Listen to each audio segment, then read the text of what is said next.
History is truly at a turning point.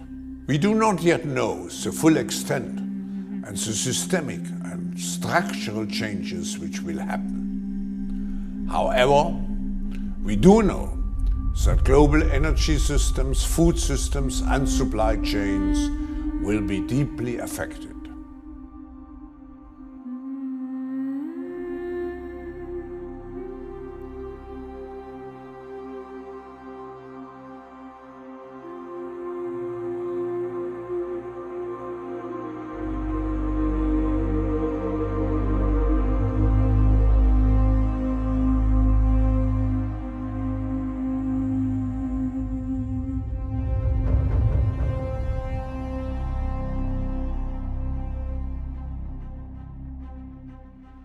I think this is the worst possible scenario we could have imagined. Is a total game changer as far as international peace and security is concerned.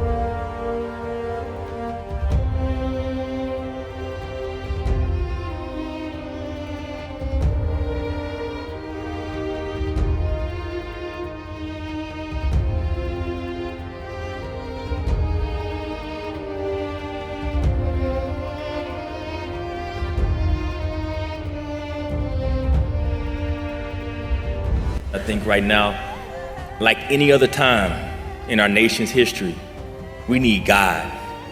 Probably we should be debating a bill requiring every American to attend a church of their choice on Sunday.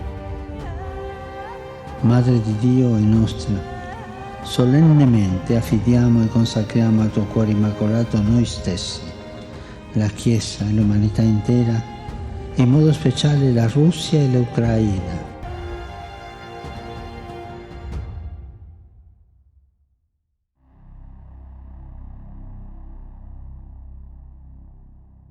These are among the darkest hours for Europe since the end of World War II. The beginning of a large-scale war in Ukraine will be the end of the world order as we know it. Are we ready for a new world order? There's going to be a new world order out there, and we've got to lead it. And we've got to unite the rest of the free world in doing it. The world has to overcome not only the damage done to our economies and our societies by COVID-19, it also has to confront the repercussions. We have to uphold our responsibility, which we have towards the next generation. When the topic was on the New World Order, this is something that will touch everybody, and we should all be involved in it, because whether we like it or not, the New World Order will dictate how things go.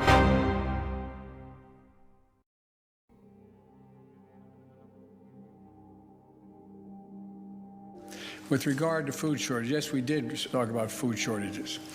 And it's going to be real. The price of these sanctions is not just imposed upon Russia, it's imposed upon an awful lot of countries as well, including European countries and our country as well. If there's one thing the president got right, it's his statement that there will be food shortages. Sanctions on Russia and attacks around the wheat and corn fields of Ukraine ensure that basic food commodities will be in short supply, and that means much higher prices. And the problem stretches out into the future because there is a shortage of fertilizer. In some countries, that could mean civil unrest and even regime change. Remember, it was a spike in wheat prices that helped set off the Arab Spring. We are seeing the effects that this war is having on the rising cost of living. This government promises to do everything possible to reduce those effects on the population. Protesters try to topple a bus, and then set it on fire. Demonstrations against Sri Lanka's dire economic situation turned violent for the first time in Colombo. The protesters rallied close to President Gotabaya Rajapaksa's private residence as they demanded his resignation. They accuse his administration of mishandling a crisis that's causing fuel shortages and 13-hour blackouts every day. Although I have money, I can't buy anything. I can't pump petrol. I can't get gas when my gas canister empties. There's no wheat, no flour, no milk powder, no electricity, and no gas. Demonstrators have been taken to the streets across Peru, at times clashing with police.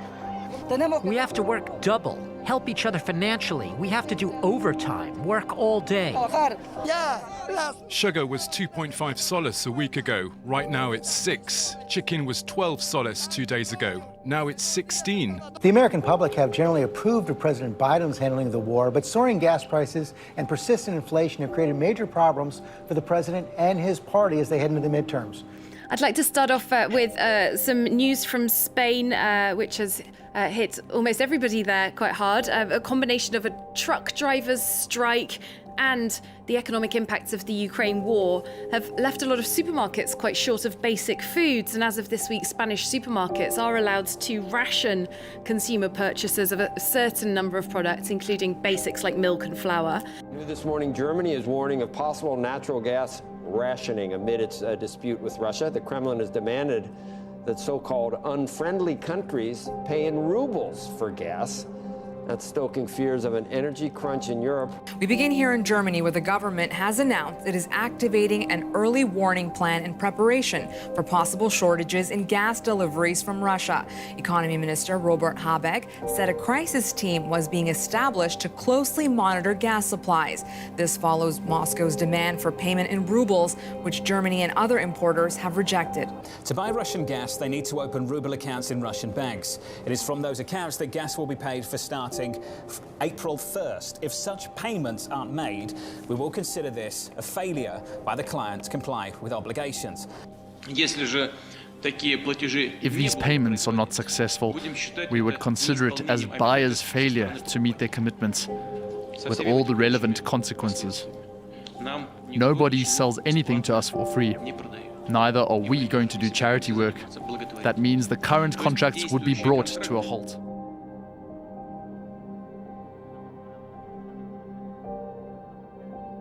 What underpins a world order is always the financial system. I was brought up with a kind of inside view of how very important the financial structure is to absolutely everything else. And what we're seeing in the world today, I think, is we are on the brink of a dramatic change where we are about to, and I'll say this boldly, we're about to abandon the traditional system of money and accounting and introduce a new one. I want to get to treasuries because the market's getting a sign that a recession could be on the horizon. It's what everybody's talking about. The yield curve inverting after the closing bell right now. For more on a potential recession, let's bring in Joe Livornia, chief economist at Natixis. Joe, great to have you with us. Thank you. Great to be with you guys. Where do you peg the probability of a recession?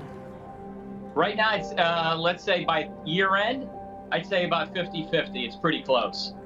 Russia's actions, including the atrocities committed against the innocent Ukrainians in Bucha, are reprehensible, represent an unacceptable affront to the rules-based global order, and will have enormous economic repercussions in Ukraine and beyond. And the new one, the new accounting, is what we call blockchain. It means digital. It means having a almost perfect record of every single transaction that happens in the economy, which will give us far greater clarity over what's going on. It also raises huge dangers in terms of the balance of power between states and citizens. Most people think that digital money is crypto and private, but what I see are superpowers introducing digital currency. The Chinese were the first. The U.S. is on the brink, I think, of moving in the same direction. The Europeans have committed to that as well. The Chinese last month unveiled the world's first digital currency from a major power. Currency that would not be printed, but would exist only in cyberspace on your phone, for example.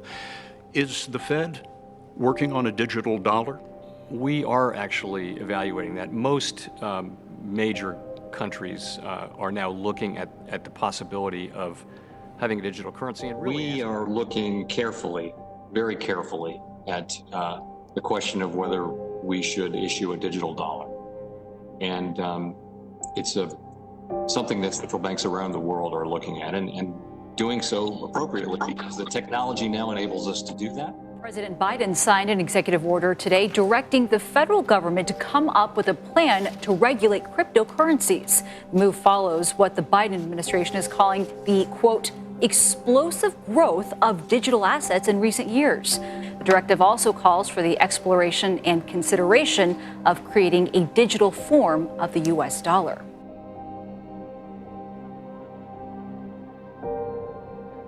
Це не ваші ракети, це не ваші бомби руйнують наші міста. Сьогодні, до речі, зранку були фосфорні бомби. Фосфорні російські бомби. Вбиті знов дорослі і знов вбиті діти. Tonight, President Biden at an emergency NATO summit declaring the U.S. will take action if there's a chemical attack. We would respond if he uses it. The nature of the response would depend on the nature of the use. But when pressed, still no specifics on whether military force is on the table. It would trigger a response in kind. Whether or not you're asking whether NATO would cross, we'd make that decision at the time. War in Ukraine to the threats here at home, the Biden administration is sounding the alarm of possible cyber attacks from Russia targeting the nation's financial sector, power grids, and water systems. FBI Director Christopher Wray said today Russia appears to be preparing to launch cyber attacks in the U.S. Most cyber attacks don't just happen in an instant. There's activity that leads up to it. There's scanning and researching of victims, scanning for vulnerabilities in systems. So there's a whole range of preparatory work, which is what we've been seeing. Look, today my administration has issued new warnings that based on evolving intelligence, Russia may be planning a cyber attack against us. And as I said, the magnitude of Russia's cyber capacity is fairly consequential, and it's coming.